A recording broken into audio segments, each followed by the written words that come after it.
Good morning students. आज हम सरस हिंदी व्याकरण के लोकोक्ति या मुहावरों पर आधारित कहानी लेखन किस प्रकार लिखा जाता है, इस टॉपिक को आज पढ़ेंगे। मुहावरे और लोकोक्ति क्या होता है, सबसे पहले हम इसके बारे में जान लेते हैं और मुहावरों का प्रयोग भाषा में क्यों किया जाता है। तो भाषा को स्पष्ट और प्रभावशाली बनाने के लिए मुहावरों और लोकोक्तियों का प्रयोग किया जाता है। जो बात सीधे शब्दों से कही जाने पर कहने वाले का भाव पूरा प्रकट नहीं करती, वही बात मुहावरे और लोकोक्तियों का प्रयोग करके सुचारू रूप से प्रकट की जा सकती है। बच्चों, मुहावरा एक वाक्यांश है जो साधारण अर्थ का बोध न कराकर किसी विशेष अर्थ का बोध करवाता है। लोकोक्ति जो होता है लोगों द्वारा कही गई उक्ति होता है और जो प्रसिद्ध कहावत के रूप में प्रचलित है। पुराने समय में लोग जो कहावत कहते थे, आज भी उसी रूप में लोग कहावत को लिख दिए और आज भी हम उसी रूप में उसका प्रयोग करते हैं। ICSE द्वारा निर्धारित पाठ्यक्रम के अंतर्गत छात्रों से किसी लोकोक्ति, सूक्ति अथवा मुहावरे को देखकर उस पर कहानी लिखने के लिए कहा जाता है। यह आपके प्रश्न पत्र में एक प्रश्न जरूर इसके विषय में पूछा जाता है। यह प्रश्न लगभग प्रतिवर्ष आता है। कहानी लेखन एक कला है तथा यह प्रश्न भी प्रत्येक विद्यार्थी द्वारा समान रूप से सही ढंग से किया जाना चाहिए। अभ्यास के द्वारा इसमें कौशल किया जा सकता है। कहने का मतलब है कि कहानी लिखते समय पहले उसका अभ्यास कर लेना चाहिए, तभी कहानी को अच्छे तरीके से लिखा जा सकता है। इस प्रश्न को करते हुए विद्यार्थियों को कहानी का एक रेखाचित्र मस्तिष्क में बना लेना चाहिए।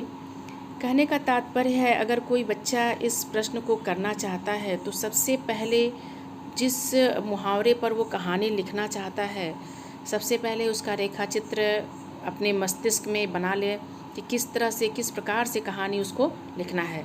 तत्पश्चात कथा वस्तु, संवाद, पात्र तथा उसका चरित्र सूक्ष्म ढंग से किया जाना चाहिए।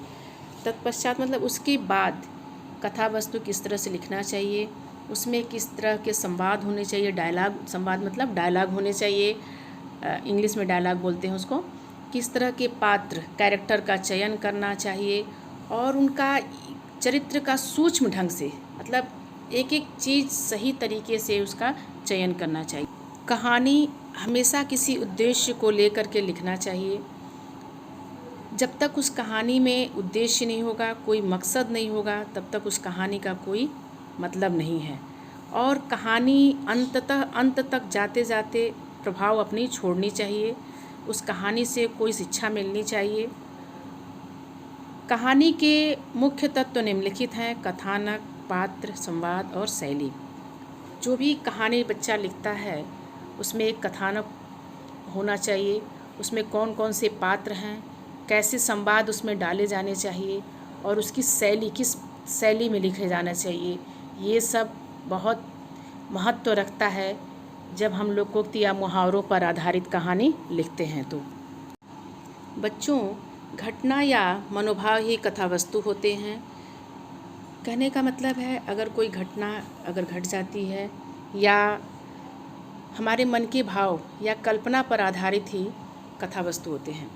घटना का संबंध जिन व्यक्तियों से होता है वे पात्र कहलाते हैं। जिन लोगों पर लिखा जाता है वही उसके मेन कैरेक्टर होते हैं, वही उसके मुख्य पात्र होते हैं।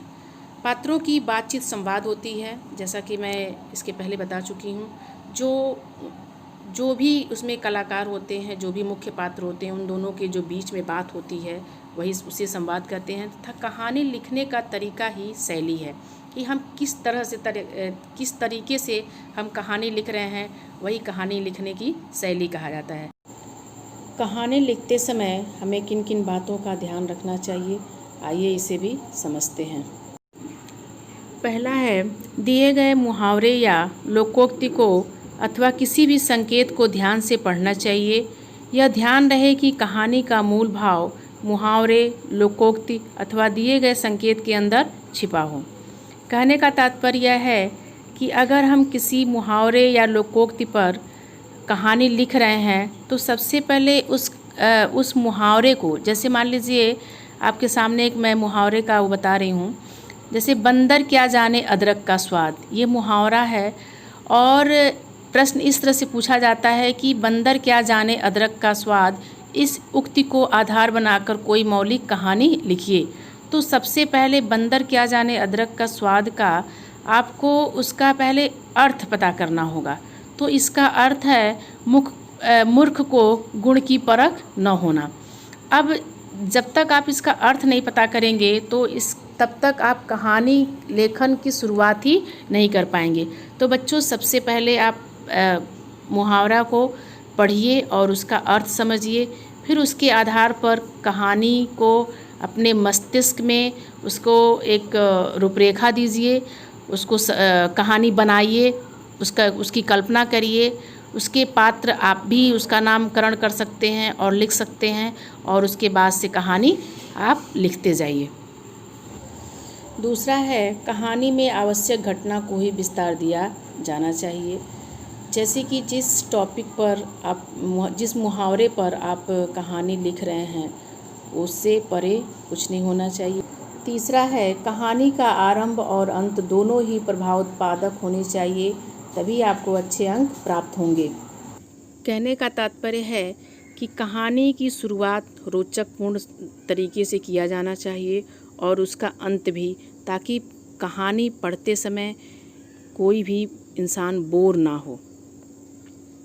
चौथा है, संवाद छोटे चुस्त हों एवं उनकी पुनरावृत्ति नहीं होनी चाहिए। जो भी उसमें डायलॉग हैं, संवाद जो दो लोगों के बीच में बातचीत चल रही है, वो चुस्त हो, अपनी पकड़ शुरू से लेकर अंत तक बनाए रहें और बार बार उस पुनरावृत्ति एक ही बात की दोहराना नहीं चाहिए। पांचवा है, मुहावरे अथवा लोकोक्ति या दिए गए संकेत के मुख्य भाव को कहानी में जरूर स्थान देना चाहिए। कहने का मतलब है कि जिस मुहावरे या लोकोक्ति के बारे में हम कहानी लिख रहे हैं तो उसका भाव, उसका अर्थ उस कहानी में अंत में ज़रूर निखर करके आना चाहिए कि हाँ, हम इस मुहावरे को लेकर के लिख रहे हैं, और उस कहानी का जो अंतिम निचोड़ हो, यानी कि जो उस निष्कर्ष हो, उसके अच्छे से निकल के आना चाहिए। छठवां है, कहानी की भाषा सरल, स्वाभाविक तथा सजीव होनी चाहिए। अनावश्यक रूप से कठिन शब्दों का प्रयोग करके प्रभाव डालने की कोशिश नहीं करनी चाहिए। कहानी ऐसी होनी चाहिए जिसकी भाषा सरल हो, आसान हो और स्वाभाविक लगे और सजीव लगे। कहने का मतलब है कि हम जो कहानी लिख रहे हैं, जिस भी मुहावरे को लेकर के, उसके वो ऐसा लगे कि वो जीता जागता उदाहरण हो। हम कहानी पढ़ रहे हैं और ऐसा लगे कि हमारे सामने वो चीज़ें, दृश्य सब हो रही हैं। अनावश्यक रूप से कठिन शब्दों का प्रयोग नहीं करना चाहिए, जिससे कहानी में बोरियत महसूस होने लगे। सातवां है, मुख्य रूप से कहानी लिखने के लिए निरंतर अभ्यास की अत्यंत आवश्यकता है। जब भी कहानी लिखने बैठें उसके पहले उसका अभ्यास कर लेना चाहिए कि हम जिस टॉपिक पर, यानी जिस मुहावरे का चयन किए हैं, उसके अर्थ के बारे में पता होने चाहिए।